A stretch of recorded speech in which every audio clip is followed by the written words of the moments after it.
Assalamualaikum warahmatullahi wabarakatuh. Berjumpa kembali dengan saya Usman Yasin dalam dialog khusus TPRI Bengkulu. Pemirsa, kita ketahui bahwa demokrasi di Indonesia sudah dimulai beberapa tahun yang lalu, terutama ada perubahan demokrasi ketika adanya reformasi di tahun 1998. Perubahan ini tentunya membawa konsekuensi kebijakan politik di dalam negeri. Untuk itu kita nanti coba membahas sebuah topik yang menarik, yaitu tentang Indeks Demokrasi Indonesia. Artinya kita akan membahas sejauh mana indeks demokrasi kita, perkembangannya beberapa tahun terakhir. Untuk itu kami telah mengundang 3 orang narasumber yang punya kompetensi untuk memberikan penjelasan kepada pemirsa semua. Yang pertama kita mengundang Dr. Raden Siliwanti. Selamat sore, Bu. Selamat sore. Sehat, Bu, ya? Alhamdulillah. Yang sehat. pertama ini beliau adalah Direktur Politik dan Komunikasi Bappenas. Kemudian yang kedua, narasumber kita yang kedua, Bapak Dr. Abdul Malik Gismar. Selamat sore, Pak. Sore. Ya, Bapak Abdul Malik Gismar adalah ahli Dewan Ahli dari Indeks Demokrasi Indonesia dalam penelitiannya tentunya. Kemudian yang ketiga, narasumber yang ketiga tidak asing bagi kita, yaitu Bapak Heri Sunaryanto, PhD. Selamat sore, Pak Heri. Selamat sore, Pak Heri. Sehat, Mas Heri, ya? Alhamdulillah. Oke, pemirsa, kita coba akan mendalami sisi demokrasi. Untuk itu mungkin kita harus memahami dulu secara teknis apa sih sebenarnya indeks demokrasi itu sendiri. Saya ke siapa? Pak Abdul Malik. Ke Bu, Ibu bisa juga, Bu, ya? Oke, Bu, mungkin dulu penjelasan pemirsa kita nih soal indeks demokrasi Indonesia itu apa sih maksudnya, Bu? Mungkin dulu dijelaskan, Bu, secara detail gitu. Indeks Demokrasi Indonesia adalah sebuah untuk mengukur perkembangan demokrasi Indonesia. Dalam hal ini yang kita nilai adalah pada level provinsi. Nilai kinerja perkembangan demokrasi di provinsi Indonesia. Oke. Ini yang disebut indeks Demokrasi Indonesia. Yang diukur apa? Oke, yang diukur apanya, Bu? Pertama adalah yang terkait dengan aspek kebebasan sipil, kemudian juga jaminan hak-hak politik rakyat. Ya, dan betul. yang ketiga ingin mengukur perkembangan kinerja demokrasi. Pengukuran ini sendiri sejak kapan ini, Bu? Pengukuran indeks demokrasi ini dilakukan? Ini kita memulai pilot itu tahun 2007 ya? Kita gunakan hasil indeks tahun 2000 sebagai bisa digunakan langsung karena ini pilot, jadi kita mencoba merunning sistemnya, memperbaiki gitu ya? dan lain sebagainya. Kita mulai menggunakan sejak tahun 2009 mulai diukur. 2010, 2011. Saat ini kami sedang dalam proses finalisasi yang di 2012. dari tahun 2012. Oke, sebenarnya manfaatnya itu apa sih untuk kita dapat angka-angka gitu ya? Manfaatnya sendiri untuk apa sih, Bu, secara umum gitu, Bu? Tujuan kita menyusun indeks demokrasi Indonesia adalah paling utama adalah memberikan input ya, input informasi pada, mungkin ya, informasi pada pemerintah daerah terutama karena ini unit analisisnya ada provinsi tentunya, daerah terutama SKPD Bank, pemerintah untuk bisa melihat mana aspek atau variabel indikator yang masih lemah, yang lemah yang kuat, atau dan juga yang kuat, sehingga kalau yang lemah diperbaiki, yang kuat ya dipertahankan. Iya, ukur ini tentu akan membantu memberikan informasi cukup banyak buat kita, mungkin kita mana yang diperbaiki gitu, Bu, ya. Oke, kemudian dari aspek saja tadi Ibu sudah menjelaskan misalnya ada 3 aspek itu yang diukur. Kemudian kan aspek ini kan secara umum. Dari aspek ini tentu ada hal-hal yang mungkin ada variabel, ada indikatornya. Nah, secara umum dari skala variabel indikator yang ada ini secara di Indonesia kira-kira, Bu, seperti apa, Bu, hasil indeksnya sendiri, Bu? Jadi mungkin informasi dulu ada aspek kebebasan sipil, jaminan hak politik dan juga lembaga demokrasi. Itu aspeknya. Ada 11 variabel. Kemudian dijabarkan lagi menjadi 28 indikator gitu ya. Kalau untuk kebebasan sipil, Bu, seperti apa maksudnya kemudian ini kita ukur gitu, kebebasan sipil? Kebebasan ini terdiri dari variabel misalnya kebebasan berkumpul, berkumpul gitu ya. Kebebasan berpendapat, kebebasan berkeyakinan, juga Oke. kebebasan dari diskriminasi. Nah, dari pengukuran itu kira-kira Ibu saran nggak nilainya cukup lumayan bagus ataupun masih ada hambatan untuk nilai-nilai indeks yang terutama untuk kebebasan misalnya kebebasan pendapat gitu.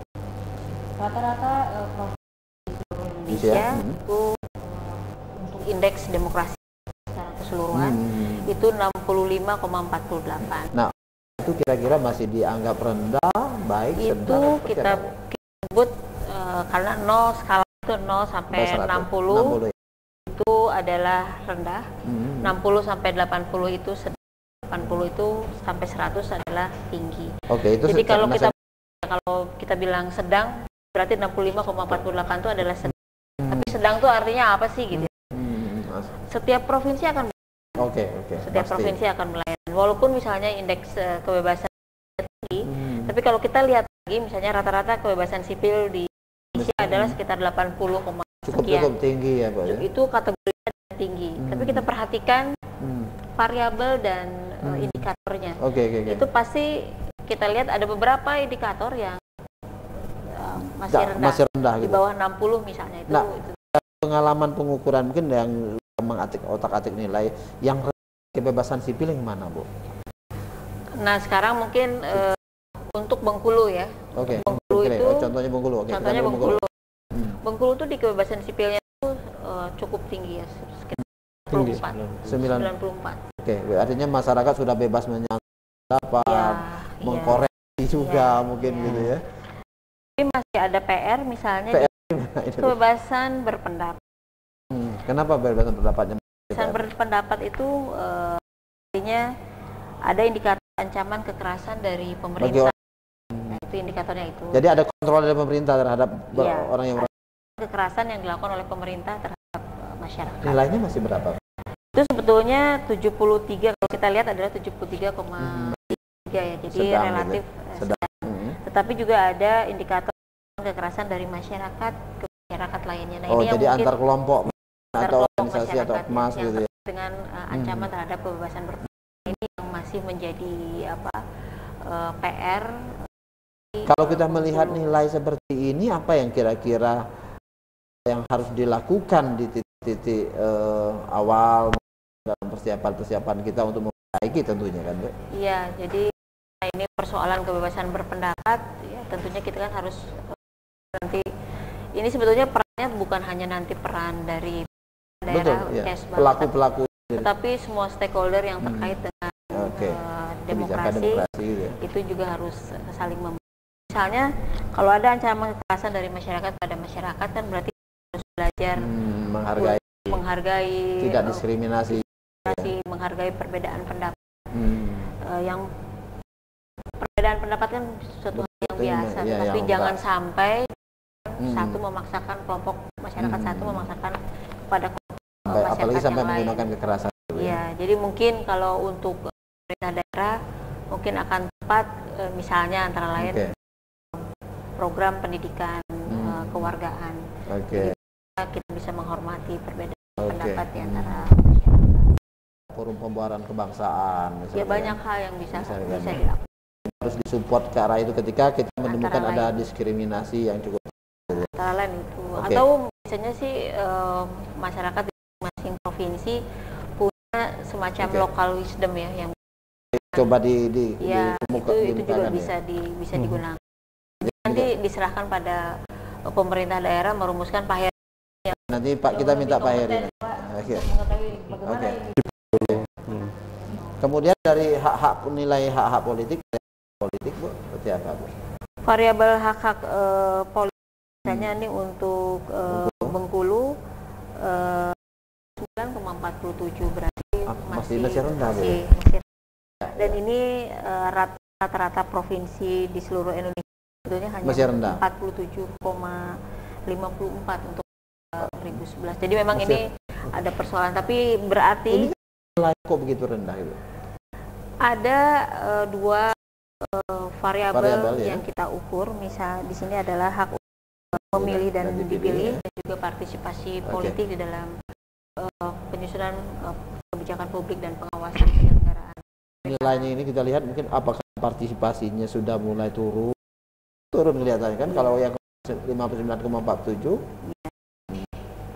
Ini ada persoalan misalnya di hak memilih Provinsi Bengkulu dan juga ini dialami oleh provinsi-provinsi lain. Ini ada persoalan misalnya di DPT. Jadi yang perlu kita perbaiki ke depan ini adalah ini ada kebijakan pusat juga yang harus dilaksanakan dan juga di daerah adalah memperbaiki DPT sehingga nanti hasilnya baik. Kemudian yang terakhir Bu, untuk yang kelembagaan demokrasinya seperti apa Bu? Kelembagaan demokrasi juga 61-63. Rata provinsi adalah 74. Jadi ya berarti Bengkulu di bawah rata-rata nasional. Apa maknanya kalau di bawah Bu? Maknanya adalah kalau kami melihat ini angka itu sebetulnya masih ada yang perlu kita lakukan. Berarti misalnya karena indikatornya ini menunjukkan misalnya bagaimana peran DPRD, peran partai politik, kemudian juga pemerintah dan juga yang terkait dengan yang bebas dan aktif itu yang perlu kita lihat seberapa baik kinerjanya, itu yang perlu kita lihat. Kini secara nasional Ibu mengamati ini kan ada 3 aspek tadi ya, 3 yang kita ukur, kemudian dengan beberapa 3 aspek, ada 3 variabel dengan 11 variabel akhirnya, kemudian ada 28 indikator. Secara umum Ibu melihat Indonesia, kemudian mungkin kita bawa diskusinya persoalan di Bengkulu, masukan apa, melalui seperti apa yang harus dilakukan oleh supaya ini bisa didorong ada semacam keseimbangan ya, tidak terlalu jomblang, karena alat ukurnya digunakan untuk melihat kembangan demokrasi antara satu daerah dengan daerah lain gitu ya. Gimana Ibu?